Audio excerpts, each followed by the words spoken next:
You guys, I am so excited to be up here with you all, face to face. It's life-changing. I mean, 90 days ago, we thought there was going to be 12 people around a dinner table. And there's 140 fucking people here.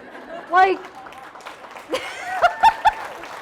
this is incredible. Like, it's just so amazing to be face to face with the women and men that chose to say yes to showing up for this movement, and more importantly, for themselves today. It's a dream come true. I am so humbled by your strength and your courage. It gives me life. So, hello, my name is Tia Gendusa, and I am the voice for the non-mom. Yes. I feel empowered to share my story today, but it has not always been that way. I held on to shame and guilt for choosing the child-free life and walking away from IVF for what seemed like an eternity. I truly, wholly believed I gave up on myself, on my power, on my will to live the bigger, better life I always dreamed of. I walked away from infertility without a baby on my hip. I was terrified, anxiety-ridden, and angry. But I knew deep down, living my life as a bystander to the constant doctor's appointments and early morning testing, the waiting, the hope, the dread, the disappointment of failed cycle after failed cycle was getting me nowhere. My body buzzed with tension most days awaiting those results phone calls. My mind was always filled with pessimistic worst case scenario thoughts. And self-care, what the hell was that? Frivolous, not worthy of my time. I felt what most women felt like when they knew in their heart fertility treatments were not going to work, that no matter how many times I show up and let Wanda root around in my hoo-ha, my miracle isn't coming. There's not going to be any more protocol adjustments, no more magic pills. There's no amount of money that is going to bring me my biological child. I failed. Game over. Or so I thought. What I found is IVF set me up for a completely new chapter of my life that is better than I could have ever imagined. Now, you should know that Mark, my husband, and I had many serious talks about what we were willing to try and where our stopping points were. I highly recommend having this conversation multiple times throughout your treatment cycles, because you're going to find out real truths about where those hard stopping points are and where the line in the sand can be pushed back a bit. And now, granted, back before IVF, when I was green and naive and baby dancing, legs flailing in the air up against the wall or whatever garbage they tell you to do, I would have laughed in your face. No way, honey. No way am I ever doing IVF. Hard pass. My line in the sand was moved way, way back when we found out that we got genetic matches for MCAD, and the doctor straight up told us, the only way you're going to bypass this hurdle, IVF, PGD, PGS, nothing else. We were geared up for an IUI. Canceled, over, done. So, but the thing is adoption, donors, we sat with those ideas, but they never quite felt right in those conversations. It's definitely a good choice for many other people, but it was not for us. And we had those initial tough conversations of where was our stopping point? How far were we willing to go to build a family? And like I said, when we would sit with these ideas, they just never sat right. So we decided that we wouldn't get bullied into pushing past our comfort zones to build our family no matter what. We felt that it would be regretful to remove one of us from the equation. And so we decided that became our hard stop. It has always been and always will be us together or nothing. Now, there's a tipping point for all of us. Should fertility treatments fail enough times, or the money runs out, or your marriage starts to seriously teeter, when you have to start asking yourself, what if this wasn't meant for me? What am I going to do if I'm not a mom? What is going to be my purpose? Raise your hand if you have ever been there or maybe going through that right now. Yeah, look around. Do you see this? Look at how many of you there are. Yeah. My tipping point started shortly after I miscarried my son. I remember gasping through tears as I screeched those exact questions to Mark. In those moments, I knew he couldn't have said anything that would have made any sense to me. He tried, bless him. Who wouldn't try? I was out of my mind. I spent most nights with insomnia, locked in a closet, clenching my son's whoopee so hard my palms bled. And I just screamed out in the middle of the night to no one. I just screamed. Now, I know I have tenacity. And I knew my fight wasn't over yet. I climbed way too damn high to be dropped on my ass that fast. So I knew I had to try again, and I did the most logical thing I could think of. And I refilled all of my medications 2 days after I miscarried my son. That's insane, and I realize that now. So I had pushed aside self-care, pushed aside my marriage, pushed aside my career, my drive, anything that didn't involve me getting my damn baby. If you had told me at that low point I could go to a hospital down the road and steal a baby, you bet your ass I would have been running barefoot, uphill, both ways in the snow to go get one. That's how crazy I was. I know I'm not alone, right? Yes, honey, those are the taboo parts. No one wants to talk about that kind of crazy. But really, miscarriage wasn't even a part of my vocabulary when we were stumbling and failing and falling through back-to-back retrievals and subsequent back-to-back transfers. I just figured if I kept climbing and running at a furious pace, that eventually all of the hard work would pay off and I would have that miracle baby I'd always dreamed of. After all, I was raised to believe that if I put in the hard work, I would get the outcome I wanted. That's how I was raised. I was raised in a family that put success, a lot of pressure on success, right? Right, Dad? To make my own money, to take no prisoners, to thrive in my career, to own my path, you know? And I never wanted something so badly in my whole life until I lost my son. But I feverishly wanted that title of mom now. I wanted to prove that I was just as worthy to be in the in crowd as everyone else. I could be just like you guys. I just had to keep working super hard, and I too would get to relish in all of the late night feedings, the diaper explosions, the struggle, the sacrifice, the glory, right? That's the goal. I would finally be in the in crowd. Silly me.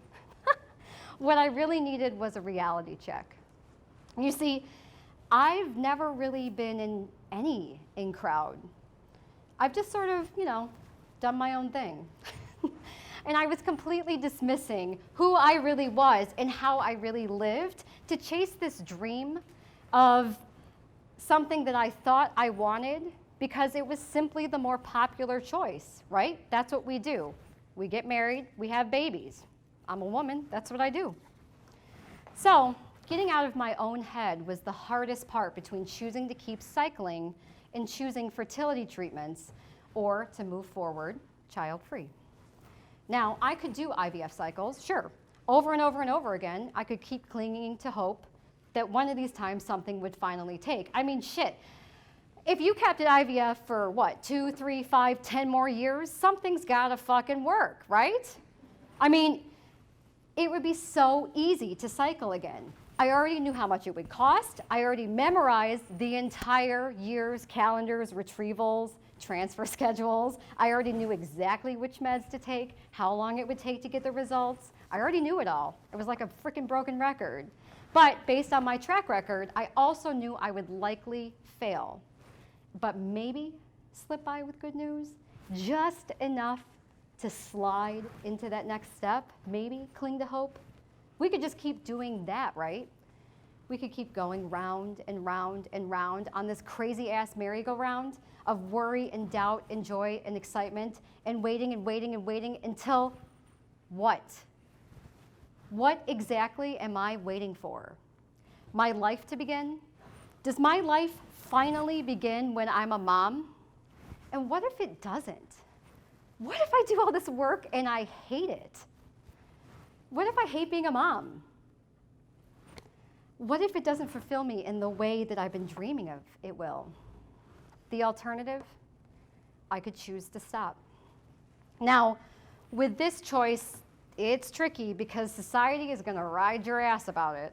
Society is going to tell you that you look selfish, that you look weak, that you simply didn't care enough to have kids in the first place. Society is going to tell you to never give up, that to just adopt, that if you would just relax, you'd have 3 kids by now. Societal pressures come in all shapes and sizes. Sometimes they're from far away, places like trolls on Twitter or ads on TV. Or they can hit really damn close to home, like, say, your grandma. Or, the butcher down the road. I have a little secret for you. Society is a liar. And you can go tell your grandma to mind her own uterus. Tell her I said so. But here's another secret. I am not the first woman in the whole wide world to stare down infertility and say, no, thank you.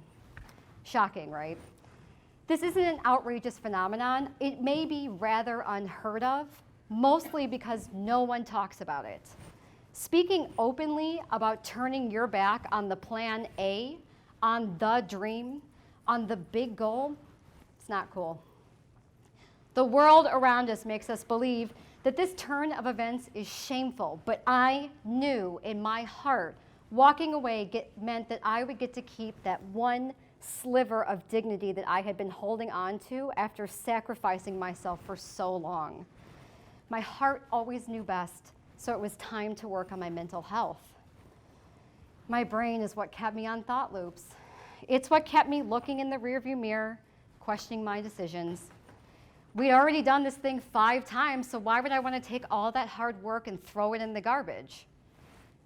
Because life, my friends, is going to move forward. And you have to decide if you're going to move with it. Because what you have to understand is, if IVF is the gold frickin' standard of fertility treatments, and it yields only a success rate of 20 to 30% in any given cycle, there has got to be a lot more child-free people out there.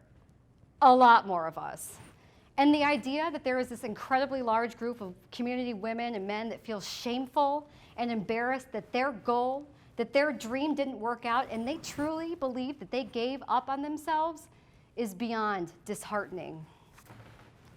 Sometimes doing the thing that is most uncomfortable is the exact thing we need to do in our lives. Now, I get it. This one's really tough because we're creatures of comfort, right? We love to snuggle in, cuddle up, take those like sock photos with the mug on the white carpet in your Instagram photos. You want to get cozy up, stay warm, but really, that's not the time. This is not the time for that. I had to start moving and failing, tripping and stumbling and falling all over myself. IVF had actually become a comfort for me. I was so used to getting these subpar test results and mediocre news that it became my new normal. And quite frankly, anything that I was doing that wasn't IVF related was weird. Freeing at times, sure, but mostly weird. I remember going to a grocery store shortly after my exit meeting with my reproductive endocrinologist. Let's just call it an RE. And I didn't have the exhaustive list of fertility-friendly foods in my hand. And I just walked around sort of in a daze because I didn't really know what I was doing there.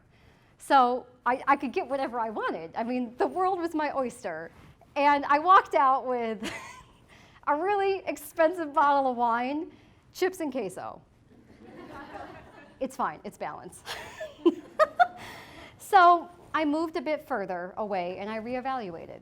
And as the days passed, I started to feel something different. I started to feel alive, youthful, excited with my life again. I started really focusing on the here and now. I started laughing big, boisterous laughs again, having deeper conversations. I started banging my husband again for fun. Hey, babe. What started out as a guilt for giving up kind of morphed into a breakup with motherhood. Per usual, I found myself on the outside looking in, wondering, why do I care so much about being in, and who decided I was out? Really? You want to know who decided that? I did. And that idea is complete bullshit. My views and my life and my purpose are just as valid as someone who found success with fertility treatments. My life will not be minimized because society doesn't give me a bunch of non-mom ads on TV. You know, just because society doesn't cater to my every whim does not mean that I'm an outsider. I make my life choose what I wanted to make it mean. And I'm choosing to take my story and thrive, honey. I choose every single day to show up for myself and my husband and my career and my family and my home because I want to, not because society says I should. I take pride in my choices and I believe in me.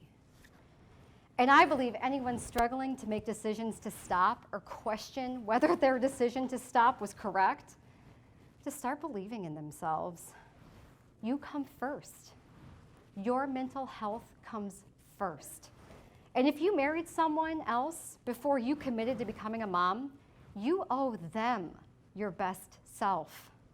You owe it to yourself to take that society no, tuck it in your back pocket, and walk the fuck away. Woo. Now, don't get me wrong. When I did that, it wasn't some like Beyonce model stomp out the back doors. Hell no. It was more like a, okay, very sheepishly under my breath, head down, as if I was talking directly to my heart. My heart knew this was not the path for me. My gut, my intuition, they kept having these powwows, but my logical, efficient brain kept telling them to pipe down. We had another IVF cycle to suit up for. Well, I finally started taking the lead from my heart. And often, very often actually, especially in the beginning, I kept looking back, wondering if all of these steps away from motherhood was the right choice. Life was moving forward, and I sat there dwelling on these past failures and only identifying with them. Why did I lose my babies? Why did I miscarry? Why am I so broken? I kept living in the past, frantically trying to make sense of all of these failures and why this was the hand I was being dealt. Why would any God allow for this type of pain to happen? But it did, and I almost allowed it to swallow me whole, until finally, after my third transfer, went from a low beta to another big fat negative, and I was left with nothing more than a maxed out credit card, an empty womb, and ratty fucking hair. I remember looking at myself in the mirror just wondering, what the hell became of me? Who is this girl? Who is this shell of a woman? I used to be so vibrant, so outgoing, talkative, the life of the party, the one that didn't give a shit what people thought of me. And here I am, shakily holding a pregnancy test with that faint positive that I knew was going to fail. This was no way to live. This was not the person my husband married. This was not the woman I wanted to be anymore. 4 days later, my beta finally dropped, and I told Mark I couldn't do this anymore. I didn't quite know how to move away, but I just knew that I had to. That was the day that I decided to take back my reins on my life and embrace it, as messed up and as magical as it already was. This is my season. This is my life, and it's only as good as I decide to make of it. Now, the next 6 or so months were a series of bold leaps and tiny crawls, as I sometimes fell backwards and sat with grief. For the record, I still do sit with grief. It never goes away.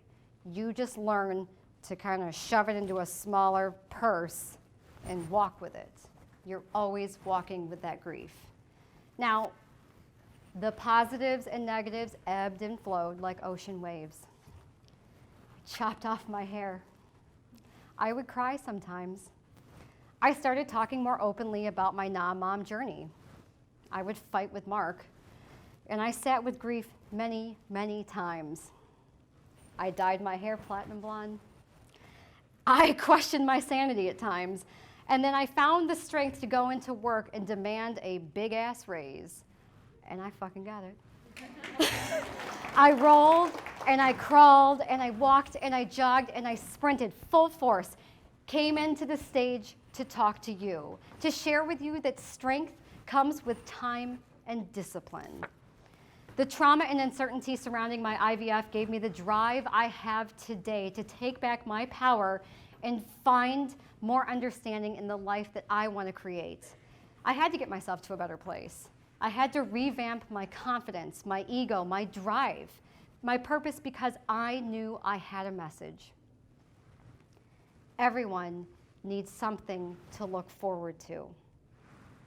Everyone needs something on the horizon that gives them life, that allows them to dream, that makes their current life valid and important. I needed to come first.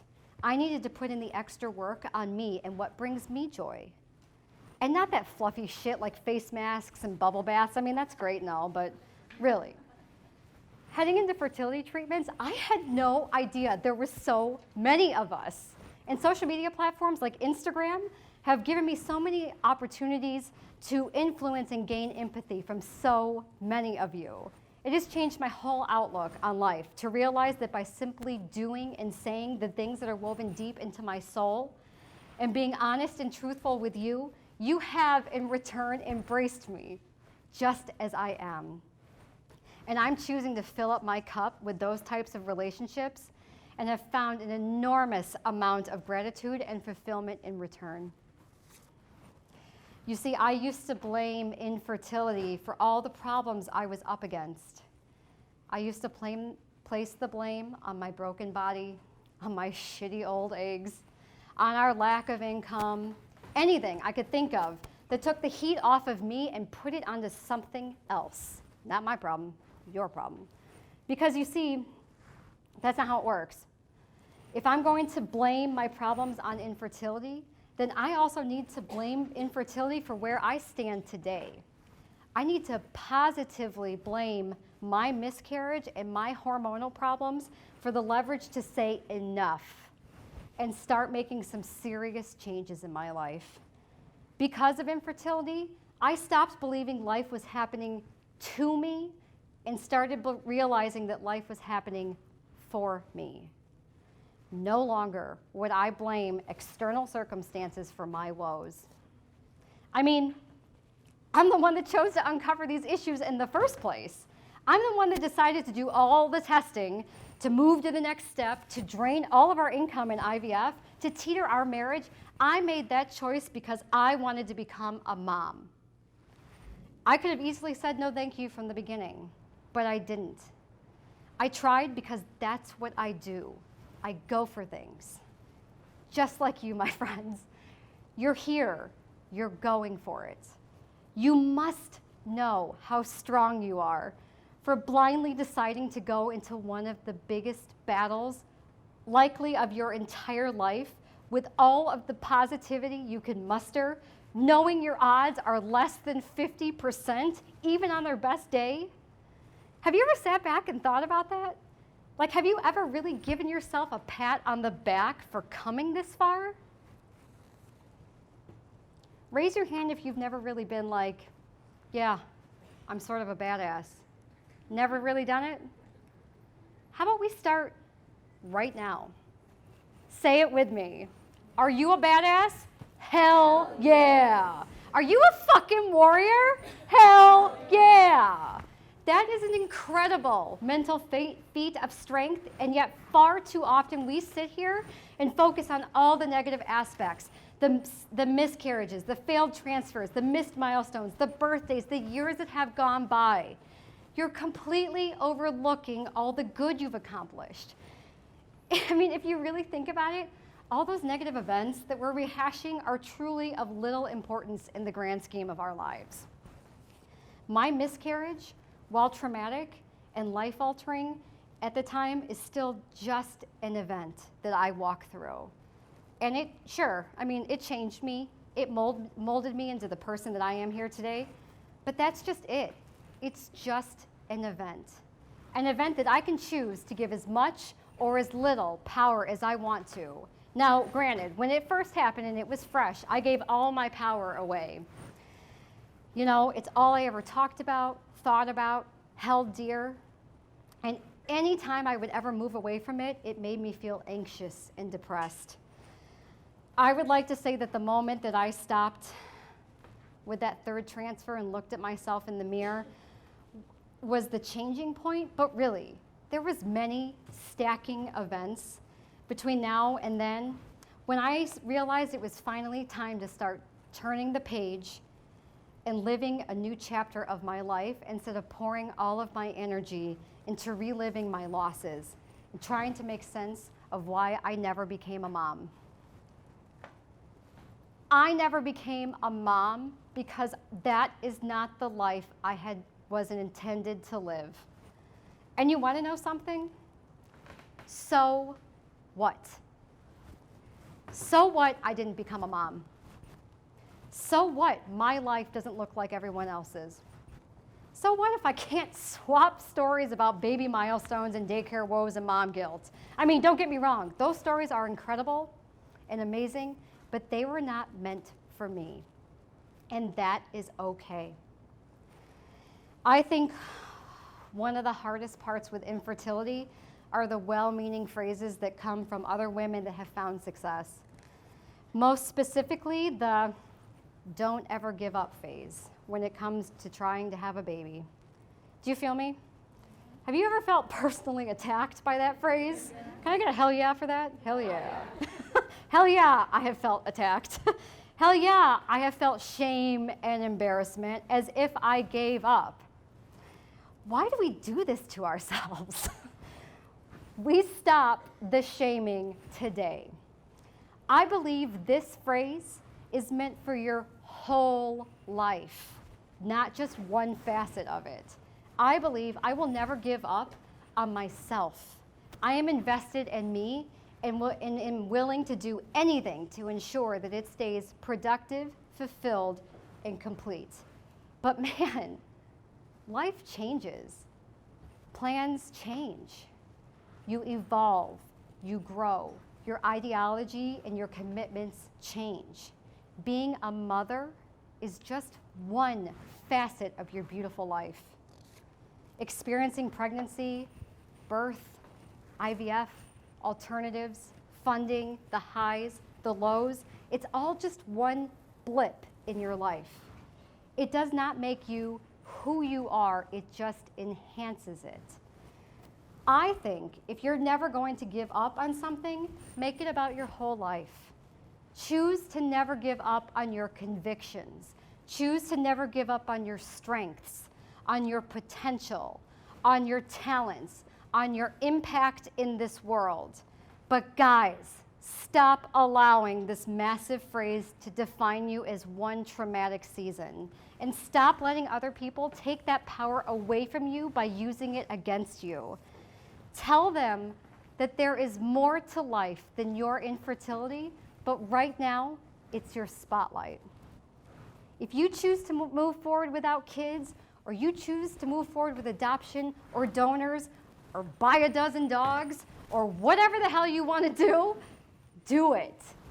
Do whatever makes you the happiest and do it with every ounce of your soul and stop apologizing for it. Stop making excuses for why you think you aren't good enough, strong enough, worthy enough. You are enough. All of you. You made the commitment to come here and do something scary, and I swear to God, this had better be the stepping stone for your bigger, better life. I hope you walk away from here with your head held so high because you are so worth it. Your life is amazing. Your life is filled with nothing but potential. You put in the work and you make it so. Thank you guys for sharing in my life with me. We are InfertileAF, and we will not be silenced. Thank you.